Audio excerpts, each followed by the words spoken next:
전 세계 고고학계가 발칵 뒤집혔습니다. 하버드의 젊은 교수가 공개한 단 하나의 문장. 문자의 시작은 메소포타미아가 아니라 한국입니다. 그녀가 공개한 고대 문자는 기원전 4000년 하늘의 움직임을 기록한 신비의 상형. 그 이름은 가림토 문자. 서구학계는 침묵했고 중국은 거세게 반발했습니다.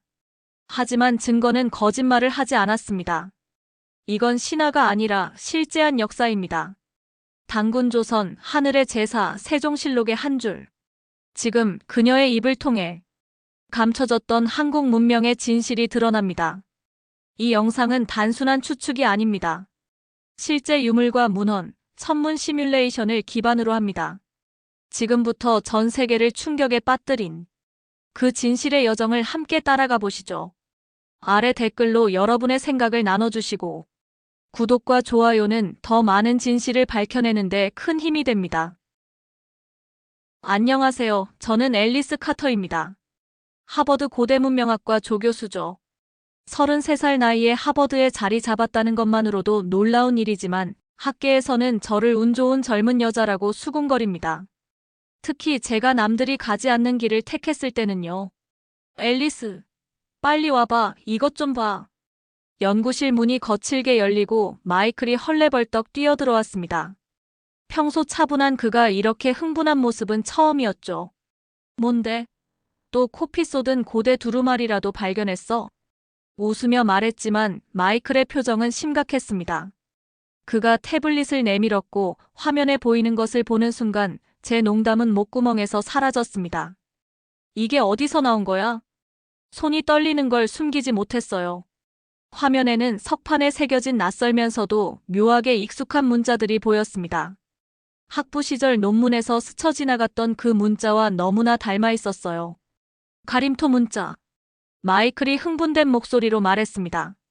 몽골 국경 근처에서 방금 발견됐대. 현지 팀에서 방금 보내온 사진이야. 어떻게 생각해? 믿을 수 없어. 태블릿을 빼앗다시피 들고 확대해 보았습니다. 심장이 빠르게 뛰었죠. 이건 우연이 아니었습니다. 선과 동그라미의 배열, 각도, 심지어 새겨진 깊이까지. 10년 전 우연히 본 그 논문 속 문자와 똑같았습니다. 여기 봐, 이 부분. 이 기호는 하늘을 의미한다고 추정됐던 거야. 손가락으로 화면을 가리키는데 갑자기 누군가 목을 가다듬는 소리가 들렸습니다. 또 동양 문자 타령인가? 카터 교수. 로버트 학과장이 문간에 서 있었습니다. 항상 그렇듯 조소를 띤 미소를 짓고 있었죠. 이봐요, 앨리스. 우리는 학자지 소설가가 아니오. 동양 문명이 서구보다 앞섰다는 그런 낭만적 상상은 자네 커리어에 독이 될 뿐이야. 마이클이 시선을 피했지만 저는 똑바로 로버트의 눈을 마주했습니다. 실례지만 학과장님, 이건 상상이 아니라 실제 발견된 유물입니다. 과학적 검증이 필요한 사안이죠. 로버트는 코웃음을 쳤습니다. 그래, 그럼 자네가 직접 몽골까지 가서 검증하면 되겠군. 물론 하버드의 이름으로는 불가능하다는 걸 알겠지? 문을 쾅 닫고 나가는 그의 뒷모습을 노려보았습니다. 화가 치밀었지만 동시에 이상한 흥분감도 느껴졌어요. 앨리스, 로버트 말이 일리 있어. 우리 분야에서 동양 문명을 높이 평가하는 건 일리 있다고? 마이클, 이건 진실이야. 만약 이게 정말 가림토 문자라면 인류 문명사를 다시 써야 할지도 몰라. 마이클은 한숨을 쉬었습니다. 그래서 어쩔 건데? 정말 몽골 갈 거야? 제 머릿속에는 다른 생각이 스쳤습니다.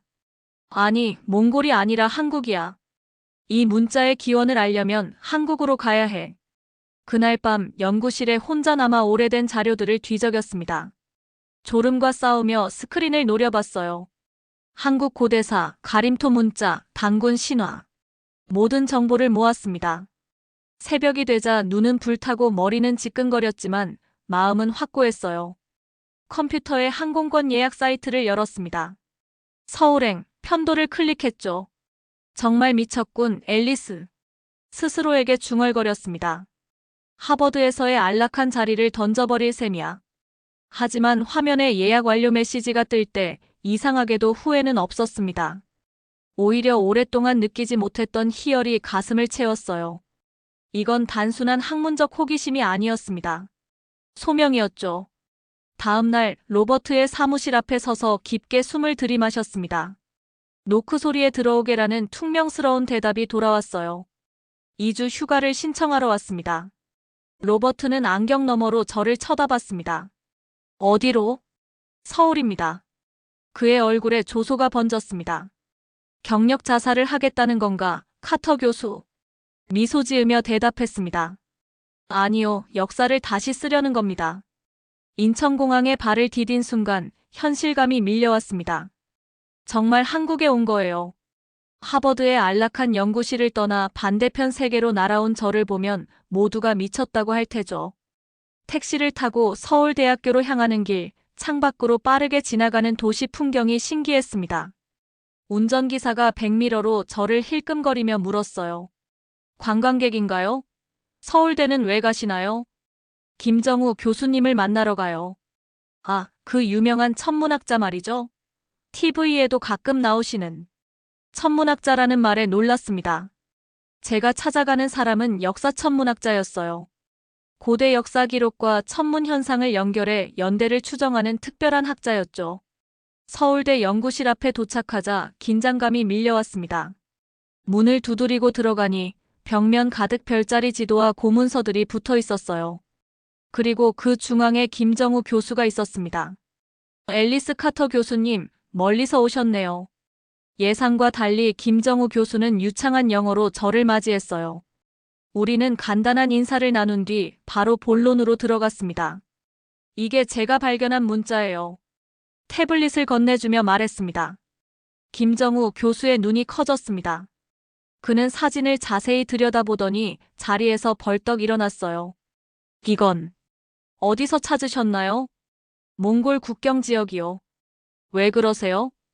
김 교수는 서둘러 책장으로 가서 낡은 책 한 권을 꺼냈습니다. 환단곡이라고 적힌 책이었어요. 이 책 들어보셨나요? 많은 학자들이 위서라고 주장하지만 그가 책을 펼치자 그 안에 있는 문자들이 제 눈에 들어왔습니다. 몽골에서 발견된 것과 거의 동일했어요. 이게 가림토군요. 숨을 들이마시며 말했습니다. 김 교수가 고개를 끄덕였어요. 맞습니다. 그런데 더 중요한 건 이 문자가 담고 있는 내용이에요. 그는 컴퓨터로 향했습니다. 화면에는 복잡한 천문 프로그램이 실행 중이었어요. 환단고기에는 오성 출현이라는 기록이 있습니다. 기원전 1734년 5개의 행성이 특정 별자리에 모였다는 내용이죠. 김 교수의 손가락이 키보드 위에서 춤을 추었고 화면에는 고대 하늘의 모습이 재현되었습니다. 이 기록이 사실이라면 컴퓨터 시뮬레이션으로 검증할 수 있을 거예요. 숨죽이며 화면을 지켜봤습니다. 별들이 움직이더니 놀랍게도 기록과 정확히 일치하는 모습을 보였어요. 믿을 수 없어요. 목소리가 떨렸습니다. 김 교수가 미소 지었어요. 더 놀라운 건 이 천문 현상이 환단고기 내용과 정확히 일치한다는 거예요. 단순한 우연이라고 보기엔 너무 정확하죠. 제가 말을 이었습니다. 김 교수의 눈이 빛났어요. 앨리스 교수님, 이건 단순한 전설이 아닐 수 있습니다. 우리가 알던 역사보다 훨씬 오래된 문명의 흔적일지도 모릅니다. 그의 말에 전율이 느껴졌습니다. 만약 이것이 사실이라면 인류 역사를 다시 써야 할지도 몰라요. 더 많은 증거가 필요합니다. 제가 말했어요. 김 교수가 고개를 끄덕였습니다. 그럼 직접 보러 가시겠어요? 어디로요? 지리산 천재단입니다. 그곳에 가림토 문자와 유사한 표식들이 있어요. 그리고 무엇보다 김 교수가 목소리를 낮췄습니다. 매년 특정 날짜에 해가 정확히 그 표식을 비추는 현상이 일어납니다. 그 순간 제 인생이 완전히 바뀌는 느낌이 들었어요. 하버드에서의 안락한 삶과 비웃음은 이제 별로 중요하지 않았습니다. 오직 진실만이 중요했죠. 언제 출발할 수 있을까요? 제 목소리에는 확신이 담겨 있었습니다. 지리산으로 향하는 길은 생각보다 험했습니다. 비포장도로를 따라 흔들리는 차 안에서 김정우 교수가 말했어요. 이 지역은 일반 관광객에게 잘 알려지지 않았습니다. 천재단은 공식 등산로에서 벗어난 곳에 있거든요. 창밖으로 보이는 울창한 숲이 점점 깊어졌습니다. 하버드의 도서관에 앉아있던 제가 이곳까지 오게 될 줄은 상상도 못했어요. 실은 김 교수가 운전대를 꽉 쥐며 말했습니다. 천재단에 대한 기록은 많지만 학계에서는 대부분 무시해왔어요. 종교적 장소라는 이유로요. 차가 멈추고 우리는 등산로 입구에 도착했습니다. 가방을 메고 산길을 오르기 시작했어요. 숨이 차올랐지만 흥분된 마음은 가라앉지 않았습니다. 앨리스 교수, 체력 괜찮으세요? 괜찮아요, 김 교수님. 보스턴에서도 주말마다 하이킹을 다녔거든요. 그렇게 말했지만 사실 발걸음은 무거워졌습니다.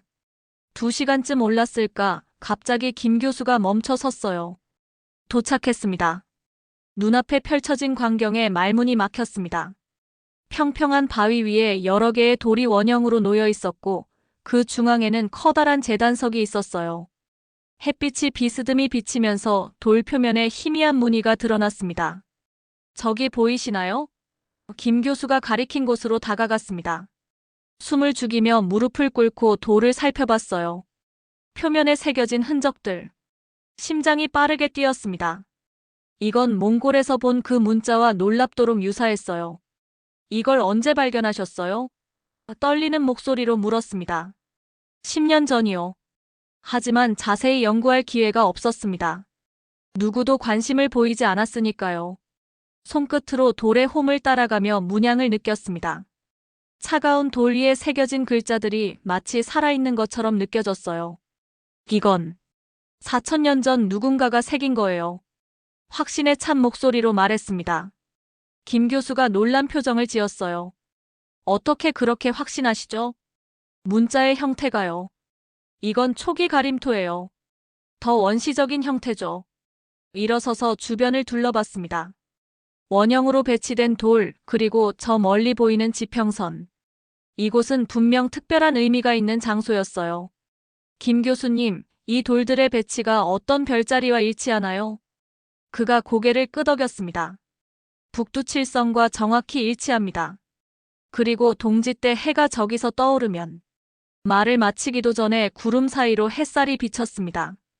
그 빛이 중앙 제단석에 닿자 놀라운 일이 벌어졌어요.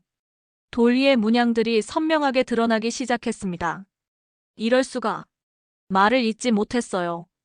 햇빛 아래 문양들이 마치 불빛처럼 빛났습니다. 그 순간 모든 것이 명확해졌어요. 이건 우연이 아니었습니다. 의도적으로 설계된 천문 관측소였어요.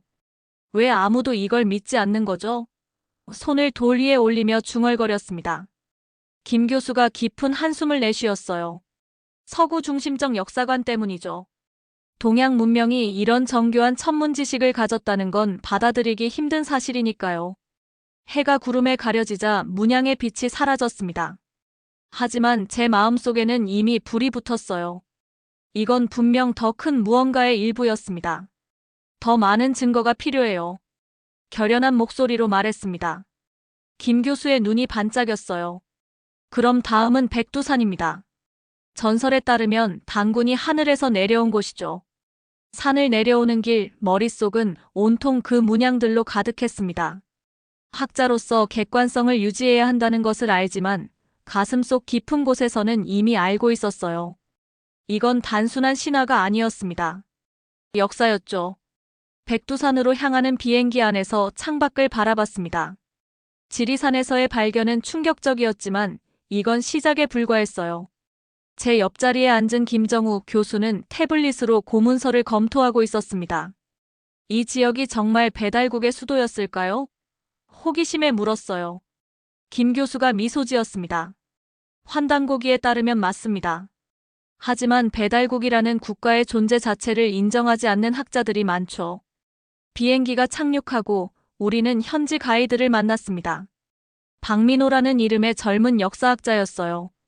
그는 놀랍도록 해박한 지식을 가지고 있었습니다. 이 지역 주민들은 아직도 천재를 지냅니다. 차를 타고 이동하는 동안 박 가이드가 설명했어요. 수천 년 전부터 내려온 의식이죠. 천재요? 하늘에 제사를 지낸다는 건가요? 궁금해서 물었습니다. 네, 정확히 말하면 하늘의 제사입니다. 매년 특정 날짜에 하늘과 지상이 통한다고 믿어요. 차창 밖으로 넓게 펼쳐진 풍경이 흘러갔습니다. 마침내 백두산 기슭에 도착했어요. 정상까지는 다음 날 오를 예정이었죠. 숙소에 짐을 풀고 우리는 근처 마을로 향했습니다. 박 가이드가 특별한 장소를 보여주고 싶다고 했어요. 이곳은 현지인들이 신단수터라고 부르는 곳입니다. 울창한 숲 사이로 난 좁은 길을 따라 걸었습니다. 잠시 후 거대한 나무 한 그루가 나타났어요. 수백 년은 됐을 법한 고목이었습니다. 신단수가 뭐죠? 물었어요. 단군 신화에 나오는 신성한 나무입니다. 김 교수가 설명했어요. 환웅이 하늘에서 내려올 때 이 나무 아래에 내려왔다고 해요. 동화처럼 들렸지만 지금까지의 발견을 생각하면 무시할 수 없었습니다. 나무 주변을 천천히 살펴보던 중 갑자기 무언가가 눈에 들어왔어요. 저기 봐요. 나무 기둥을 가리켰습니다. 가까이 다가가 살펴보니 나무 껍질에 희미하게 새겨진 문양들이 보였어요. 가림토 문자와 놀랍도록 유사했습니다. 이건 전설이 아니라 기록이에요. 숨을 들이마시며 말했습니다. 박 가이드가 놀란 표정을 지었어요. 이 마을에서는 대대로 이 나무를 보호해왔습니다. 신성한 장소라고요. 손가락으로 문양을 조심스럽게 따라갔습니다. 이 기호들 하늘과 땅을 연결하는 의미가 있어요. 그리고 이건 하늘의 기록이라는 뜻입니다. 김 교수가 고개를 끄덕였어요. 환단고기에도 비슷한 표현이 나옵니다. 천부인이라고 하늘이 내려준 3가지 인장이 있었다고 해요. 제 머릿속에서 퍼즐 조각들이 맞춰지기 시작했습니다. 지리산 천재단, 이 나무의 문양, 몽골에서 발견된 석판. 모두 연결되어 있었어요. 내일 백두산 정상에 오르면 더 많은 걸 발견할 수 있을까요? 기대에 찬 목소리로 물었습니다. 김 교수와 박 가이드가 의미심장한 눈빛을 교환했어요. 천지 주변에는 아직도 우리가 접근하지 못한 곳들이 있습니다. 박 가이드가 말했어요. 전설에 따르면 하늘의 문이 열리는 장소가 있다고 해요. 그날 밤 숙소로 돌아와 창밖으로 별이 빛나는 하늘을 바라봤습니다. 지금까지의 여정이 마치 꿈처럼 느껴졌어요. 하버드에서는 상상도 못했던 세계가 제 앞에 펼쳐지고 있었습니다. 노트북을 열고 지금까지 발견한 모든 문양과 기호들을 정리했어요. 스크린을 바라보며 깨달았습니다. 이건 더 이상 가설이 아니었어요. 증거가 너무 많았죠. 당구는 실존했을지도 모른다. 중얼거리며 별이 총총한 밤하늘을 바라봤습니다. 내일은 더 많은 진실이 기다리고 있을 거예요. 백두산에서 돌아온 지 한 달, 저는 서울 호텔방에서 수집한 모든 자료를 정리하고 있었습니다. 벽에는 사진들과 지도가 빼곡히 붙어 있었고, 테이블 위에는 고문서 복사본들이 쌓여 있었어요. 진짜 대단해요, 앨리스. 김정우 교수가 문을 열고 들어오며 말했습니다. 한 달 만에 한국 고대사 전문가가 되셨네요. 웃으며 고개를 저었어요. 아직 멀었어요. 하지만 확신하는 건 하나예요. 이건 세상에 알려져야 해요.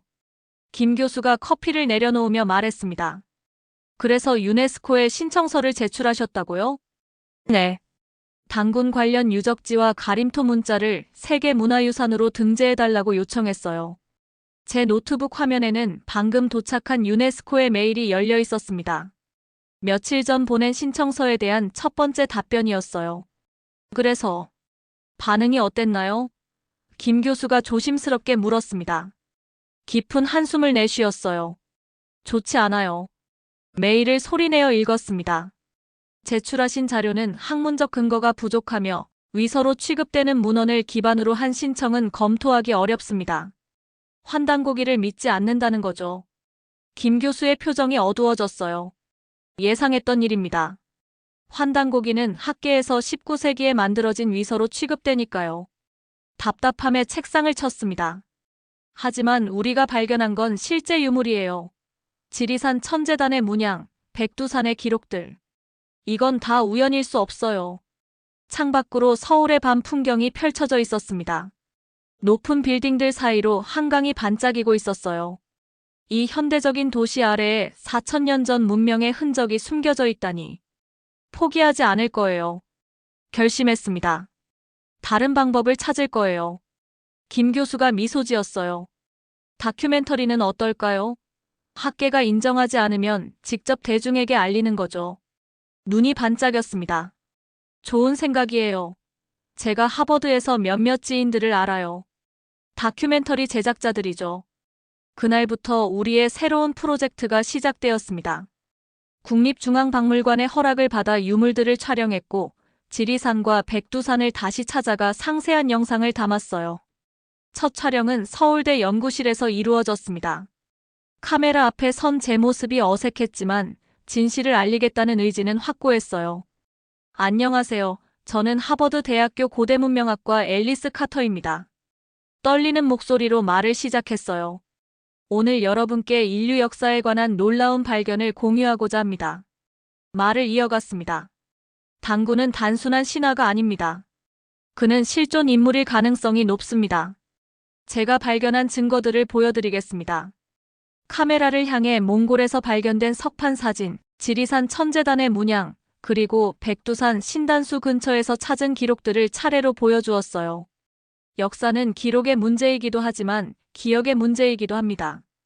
카메라를 바라보며 진심을 담아 말했어요. 누군가의 의도로 지워진 역사가 있다면 우리는 그것을 다시 찾아내야 할 의무가 있습니다. 촬영이 끝나고 김 교수가 다가왔습니다. 정말 감동적이었어요. 하지만 이 다큐멘터리가 방영되면 학계에서 어떤 반응이 나올지 걱정됩니다. 미소 지으며 대답했어요. 저도 알아요.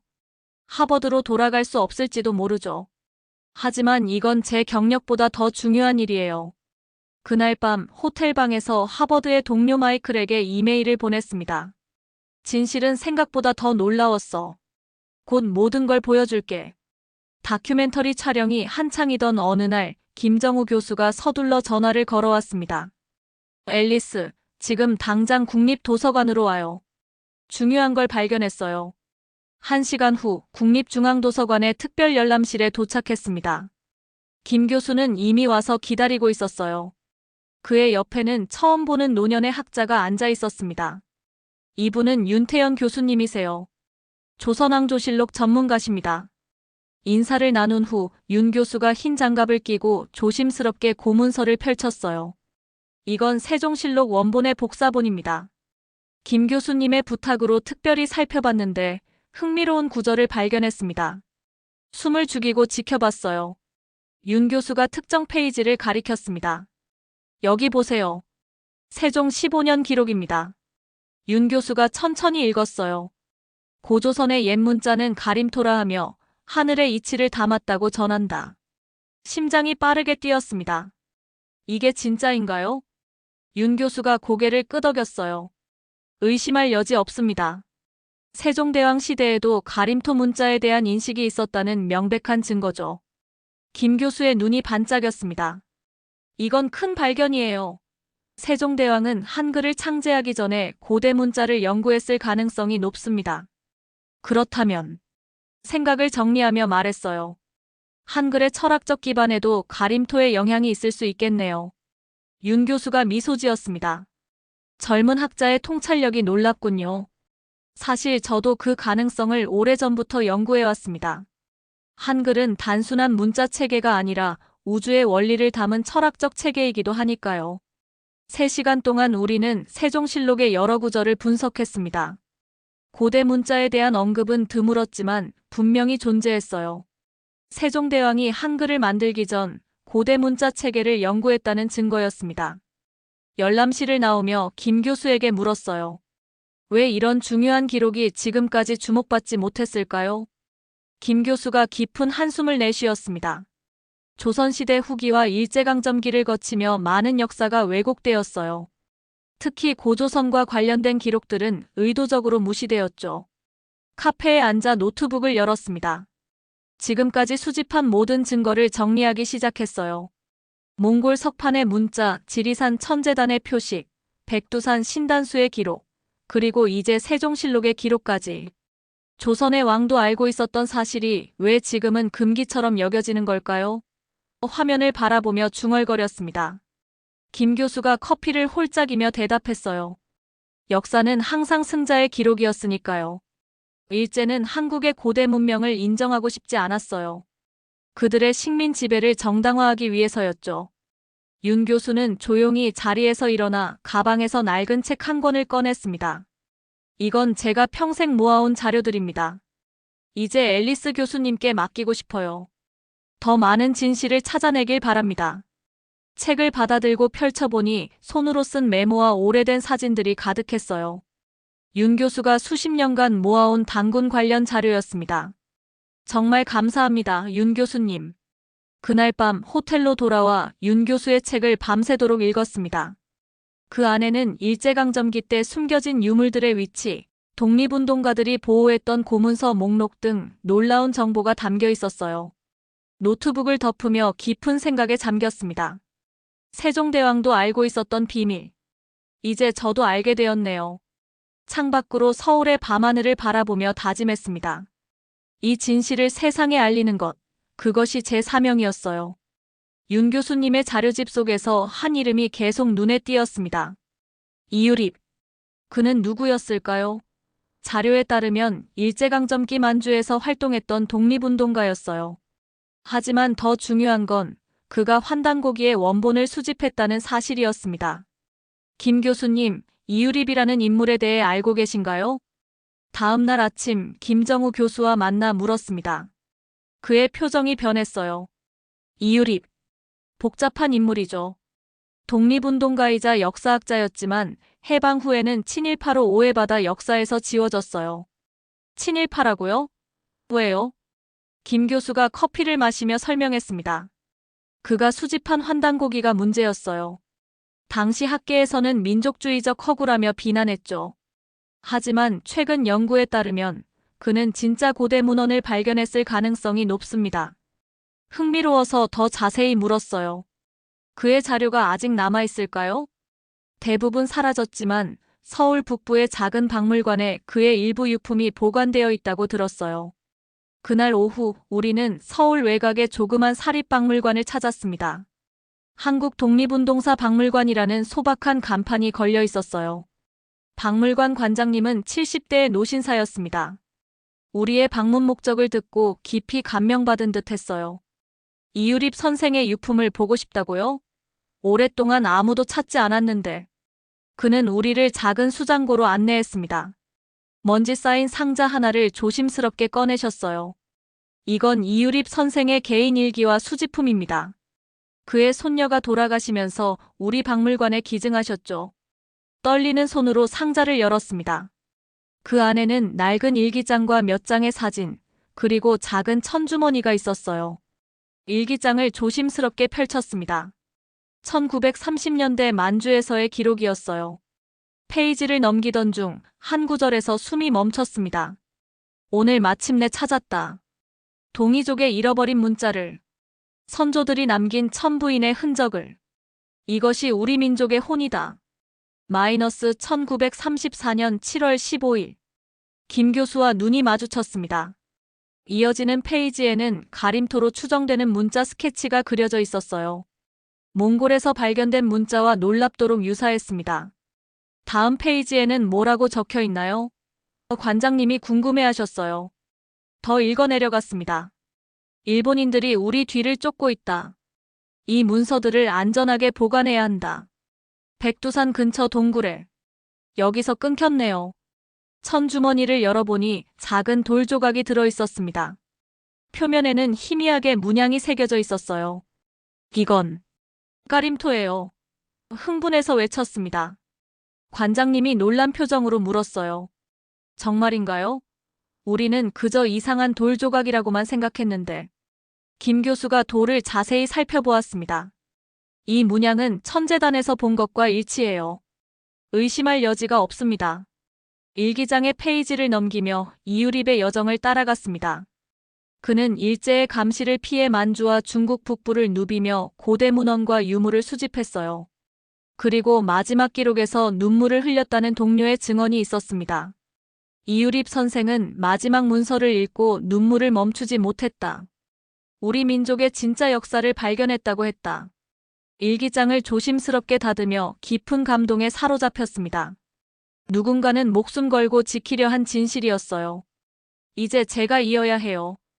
관장님은 우리에게 이유립의 유품을 연구용으로 빌려주셨어요.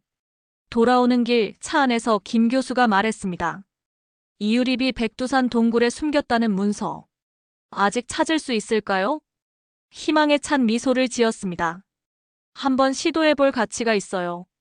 이건 단순한 학문적 호기심이 아니에요. 역사의 진실을 찾는 여정이죠. 참성단 앞 그녀의 선언. 백두산 탐사는 성공적이었습니다. 이유립의 일기에 언급된 동굴을 찾았고 그곳에서 더 많은 가림토 문자 기록을 발견했어요. 하지만 그보다 더 중요한 것은 제 마음속에 생긴 변화였습니다. 한국에 온 지 3달이 지났습니다. 하버드에서는 끝없는 메일과 전화가 왔어요. 언제 돌아오냐, 연구 휴가가 너무 길다는 불만이었죠. 하지만 더 이상 그런 것들은 중요하지 않았습니다. 오늘 밤이 적기예요. 김정우 교수가 차 안에서 말했습니다. 우리는 강화도로 향하고 있었어요.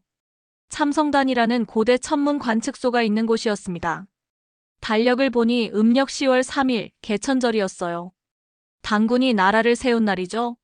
물었습니다. 김 교수가 미소 지었어요. 네, 그리고 천문학적으로도 특별한 날입니다. 오늘 밤 참성단에서는 특정 별자리가 정확히 중앙에 위치하게 됩니다. 해가 지고 어둠이 내리자 우리는 참성단에 도착했습니다.